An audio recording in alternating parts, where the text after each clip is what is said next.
রাজধানীর বুকে শত বছরের ঐতিহ্য নিয়ে দাঁড়িয়ে আছে মেরাদিয়া হাট। ঢাকায় রামপুরার দক্ষিণ বনশ্রীতে অবস্থিত হাটটি বসে প্রতি বুধবার, চলে সকাল থেকে সন্ধ্যা পর্যন্ত। বিশাল এক বটগাছকে কেন্দ্র করে গড়ে ওঠা এই হাট স্থানীয়দের কাছে পরিচিত মেরাইদ্দা হাট নামে। এই এলাকার গ্রাম বাংলার গ্রামের যেই সবজি, মাছ, মুরগি, দেশি যেই জিনিসগুলো এগুলো পাওয়া যায় এখানে। সপ্তাহে একবার হয়, আগে তো ওই পাশে ছিল, এখন এই বাগান বাড়ি বা এই সাইডে নিয়ে আসছে।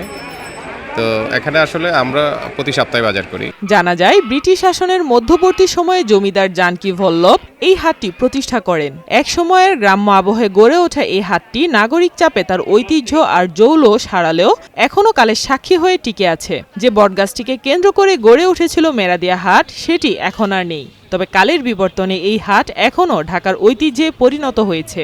গ্রামে যেই অনেক ধরনের খাবার ছিল, যেটা অনেক ছোটবেলা খেতাম, আটানা 1 টাকা 2 টাকা করে, এই জিনিসগুলো এখানে পাওয়া যায়। যেমন এই দেখবেন পানির মিষ্টি পাওয়া যাবে, আপনি দেখবেন মুরালি পাওয়া যাবে, আপনি দেখবেন এই ধরনের আইটেমগুলো এখানে প্রচুর পাওয়া যায়। আর আমরা শহরে বসে যেই মুরগিগুলো বা যেই জিনিসগুলো পাই না, এই বাজারে আসলে এগুলো পাওয়া যায় আসলে। স্থানীয় বাসিন্দাদের কাছে খুব জনপ্রিয় এ হাট। আশেপাশের এলাকার অনেক দূর দূরান্ত থেকে মানুষ আসে এ হাটে। কেউ আসেন পণ্য নিয়ে, অনেকেই আসেন প্রয়োজনীয় জিনিসপত্র কিনতে। তবে স্থানীয়দের কাছে এ হাট সাপ্তাহিক কেনাকাটার জন্য বেশ জনপ্রিয়। বর্তমানে এখন এই মেরাদিয়া বাজার বড়, সকাল থেকে সন্ধ্যা পর্যন্ত কাস্টমার থাকে, সবসময় থাকে। মানে প্রত্যেক হাট বুধবারে আর বুধবার ছাড়া হয়েছে ওই জায়গায় কাঁচা বাজার ওই দিকে। কি নেই এ হাটে? গ্রাম থেকে আনা হাঁস মুরগি, কবুতর, ছাগল, খাসি, মাছ সহ নিত্য প্রয়োজনীয় সব জিনিসপত্র পাওয়া যায় এই হাটে। আশেপাশের গ্রামীণ এলাকা থেকে মাছের আমদানি হয় সবচেয়ে বেশি। বিশেষ করে আশেপাশে পুকুর, নদী নালার মাছের আমদানি তুলনামূলক বেশি হয় এ হাটে। তাই জ্যান্ত মাছের খদ্দেরের ভিড় বেশি থাকে মাছের বাজারকে ঘিরে। মাছের মধ্যে পাওয়া যায় ইলিশ, শোল, গজার, শিং, মাগুর, চিংড়ি, ট্যাংরা সহ দেশি প্রজাতির মাছ। এর পাশাপাশি রুই, কাতলা, মৃগেল তো রয়েছেই। সবকিছুই পাওয়া যায়, আপনার অনেক পরিমাণে আছে, দামাদামি করে কিনতে পারে মানুষ। জনগণ আইসে ঘুরতে আইসে, কাপড় চাপড় কিনতে আসে, মূলত মাছ কিনতে অনেক লোক কম আসে। মাছ পছন্দ করে না মানুষ? পছন্দ করে, দেখা গেছে পছন্দ করে, দাম হস্ত হইলে কিনে নেওয়া যায়, আর দাম হইলে আমাকে 8 টাকা।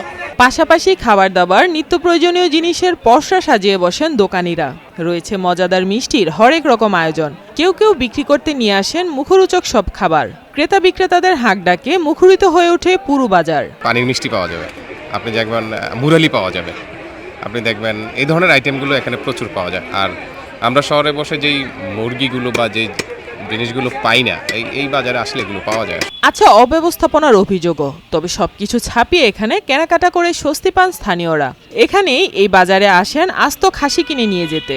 আছে কাটাকুটির ব্যবস্থাও। তবে আগের চেয়ে বিক্রি কম বলে জানিয়েছেন বাজারের বিক্রেতারা। ক্রেতারা জানিয়েছেন বিভিন্ন জিনিসপত্রের দাম এখন আগের চেয়ে তুলনামূলকভাবে বেশি। এখানে আসছি, এখানে প্রাইস অন্যান্য আমার কাছে মনে হয়েছে অন্যান্য ইয়ার থেকে প্রাইস একটু কম আর কি, এই জন্য আর কি।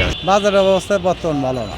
দাম চাইলাম 30,000, দাম করলে 15,000, 1150 টাকা কেজি, যেটা ভালো লাগে বলে কাইটা দেয় আর কি। হাটের আরেক দিকে বসে গাছের চারা, বীজ, দানাদার শস্য ও নিত্য প্রয়োজনীয় পণ্যের পসরা। শৈশবের গ্রামীণ জীবনের নস্টালজিয়ার স্পর্শ পেতে এখনো অনেকেই ছুটে আসেন মেরাদিয়া হাটে। খুঁজে ফেরেন ফেলে আসা ছেলেবেলার গন্ধ। একসময় মেরাদিয়া হাট পুরনো ঢাকার জমিদার জানকী ভল্লভ দত্তের তালুক ছিল। হাট ছাড়াও মেরাদিয়া এলাকার শত শত একর জমির বন্দোবস্তকারী ছিলেন ওই জমিদার। সিএস ক্যাডাস্ট্রাল সার্ভে জরিপে জানকী ভল্লভ দত্তের নাম রয়েছে। তিনি প্রজাদের কাছে জমি পত্তন দিয়ে খাজনা আদায় করতেন। 1972 সালে এক গ্যাজেটে ওই জমি পরিণত হয় সাধারণ হাটে। সেই থেকেই কালের সাক্ষী হয়ে দাঁড়িয়ে আছে মেরাদিয়া হাট। সাইমা আক্তার, নয়াদিগন্ত।